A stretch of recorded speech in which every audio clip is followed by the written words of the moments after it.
মোৰ মৰমৰ অসমবাসী ৰাইজক নমস্কাৰ জনাই আজি যাবলৈ ওলালো এখন বজাৰলৈ। ভিডিঅ'টো শেষলৈকে চাব বুলি আশা ৰাখিলোঁ। ওম নমঃ শিৱায়। পোনপ্ৰথমতে মহাদেৱৰ ওচৰত সেৱা জনাই গাড়ীখন ষ্টাৰ্ট কৰি লওঁ। তেনেহ'লে বলক আমি আমাৰ যাত্ৰা আৰম্ভ কৰোঁ। আমাৰ ঘৰৰ পৰা বজাৰখনলৈ প্ৰায় 10 কিলোমিটাৰ মানেই হৈ যাব। এয়া হৈছে আমাৰ ঘৰৰ পৰা ওলোৱা ৰাস্তা। ৰাস্তা চাওক কি অৱস্থা ৰাস্তাৰ। আৰু গৈ আছোঁ এতিয়া জামুগুৰি বজাৰলৈ। আহি পাই গ'লোহি বজাৰ। এতিয়া সময় প্ৰায় 8টা মানে বাজিছে।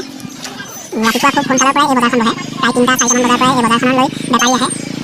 আৰু এই বজাৰখনত হ'লচেলত শাক-পাচলিৰ পৰা ধৰি গেলামালৰ অনেকখিনি বস্তু আপোনালোকে ইয়াৰ পৰা নিব পাৰিব। আৰু এয়া হৈছে গেলামালৰ বজাৰ। আৰু এয়া লোকেল মাছ। প্ৰত্যেক সপ্তাহৰ শনিবাৰ দিনটোত গোলাঘাট জিলাৰ জামুগুৰি তিনিআলিত এই বজাৰখন বহে। আৰু এয়াই হৈছে জামুগুৰি তিনিআলি। আৰু এইফালে দিয়ে বৰপথাৰ আৰু সৰুপথাৰ যাব পাৰি।